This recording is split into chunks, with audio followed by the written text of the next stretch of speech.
Hi everyone, how are you doing today? Well, first of all, I want to say I hope you all are doing well and happy Lunar New Year to anyone celebrating. I did not plan this, but first book I'm going to talk about briefly is Beowulf. Awesome illustration of a dragon by Tolkien, Year of the Dragon. It couldn't be any better. Uh, but anyways, I just want to give the briefest of brief updates on my reading of the last 3 weeks, especially the Read What I Own challenge.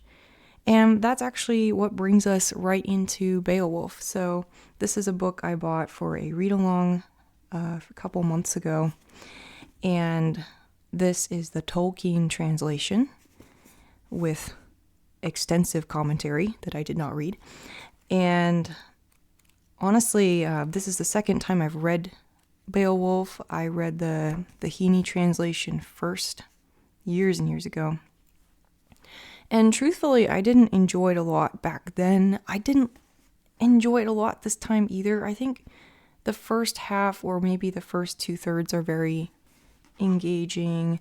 There's some really interesting cultural things in here. There's some beautiful imagery of dragons and monsters. I love this part. I'll just read this real quick. Why not? This is like my favorite part in the book. The water surged with gore, with blood yet hot. The people gazed thereon. Ever and anon the horn cried an eager call unto the host. There sat them down the ranks of men.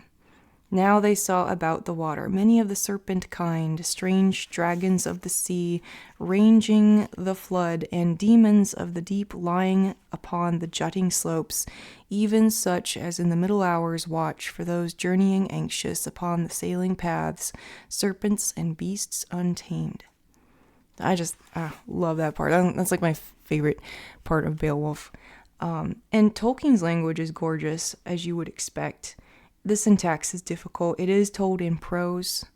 And a friend of mine who studies Anglo-Saxon and Norse literature said that this is probably as close as you're going to get to kind of feeling the original language in the modern translation. I don't know. I will read Beowulf again in the future. I just think it's a very tough book. There's a lot of digressions in the narrative.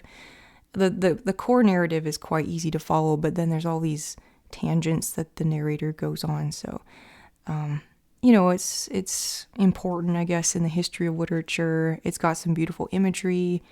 It's got Tolkien in this case.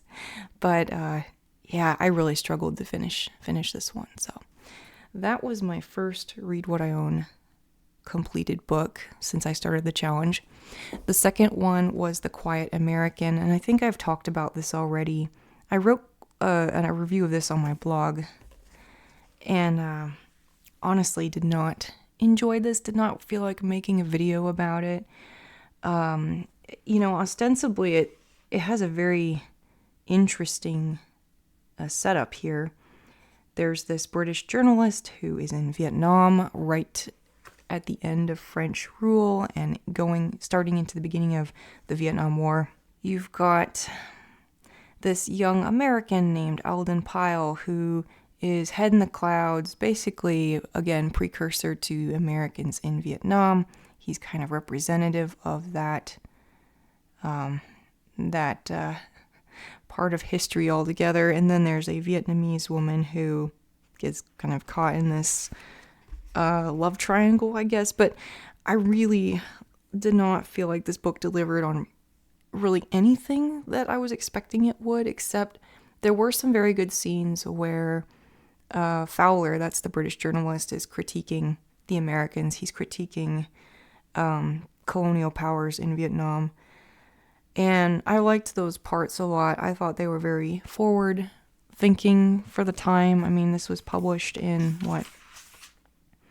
This was first published in 1955, so pretty bold things he was saying in here about imperialism, essentially. But I think that that would have made a good short story. I think as a novel, this book was written kind of in the midst of Graham Greene's own personal troubles, his troubled affairs and marriages and such. And It shows. It's kind of like East of Eden, where Steinbeck was really, you know, fresh from his nasty breakup with his wife, and you can just kind of feel that simmering in this novel too, that those personal issues, and it just takes too much attention from the rest of the book, and you don't even feel like you get to experience Vietnam. It just feels like this is some vaguely Vietnamese setting, and most of the time the narrator is just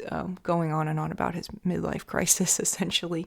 So I don't know. I just didn't love it. I didn't like it. I'm not keeping this book. It is a beautiful edition, though. I'll just say that. These Penguin Classics Deluxe editions are some of my very favorites. So, yeah. Quiet American. All right. The third... Oh, wait. There's another book that I don't have here. It's called We Hereby Refuse, Japanese-American Resistance to Wartime Incarceration. So I'll show a picture of it on the screen. This was actually a graphic novel, the second graphic novel that I have read about the Japanese, or the internment camps that held Japanese Americans during World War II here in the U.S., and it's a very troubling subject. I read 3 books on it total. I don't know, I just find it a very interesting and fascinating and horrifying topic, and not one that I know much about. This graphic novel actually filled me in on a lot of details. I think the trouble was it didn't work too well as a graphic novel. I think it tried to be too detailed. It tried to do too much. So I can't exactly recommend it as a graphic novel. I think that it had good information, but I think it was just a bit too hard, too dense to follow. So I did struggle kind of through the second part of it. But yeah, just another book in my learning on that subject. I'll link to the reviews that I've written of some of these books on my blog too, if you want to go deeper into them. Let's see, the fourth book I read for Read What I Own is a library book called Jacob's Hands. Jacob's Hands was a screenplay by Aldous Huxley and Christopher Isherwood. It was published posthumously. They intended it to be made into a movie, but it only got made into a radio drama in the 50s. It's about a man who discovers he's a healer and then must decide how does he use that gift ethically and not to hurt people. I know, like, that very weird subject matter. I was just at the library looking for random small books to read, and that one grabbed my interest. Unfortunately, and contrary to what I would expect with Huxley, there was very little philosophical inquiry in the book. It was just what you would expect. I mean, if you can imagine a 50s movie about a healer, and there's like this romance in there too. Very simplistic story. It certainly grabbed at the heartstrings a few times, but there wasn't really much going on in it. I think it would still make a great movie, or maybe like a short series on HBO or Netflix. And someone needs to just flush it out a bit more, because there was so much more that could have been said about the subject matter that just wasn't said by those authors. But it's just one of those little oddities that you come across sometimes. And I also think that there's this problem with famous authors that after they pass away, there's this rush to publish just anything people can find by them. And sometimes that's great. Like, I think there's been kind of mixed opinions about Tolkien's Beowulf. I do think this one was worth publishing. But, sometimes there are some that's like, okay, why was this published? Is this just they want to make some money off of it or something? I don't know. So, anyway, that was Jacob's Hands. And then another library book I picked up in the same hall, because, library halls are a good way to avoid buying a lot of books. Farewell, My Orange by Iwaki Kei. Hope I'm saying that right. This won at least one prize in Japan. It is a Japanese novel. And what it is about a Nigerian refugee who arrives in Australia. This is like early 2000s, I want to say. And she crosses paths with a Japanese immigrant to Australia. Well, I don't know if she's like an immigrant. I think she's more just living there temporarily while her husband's working on something.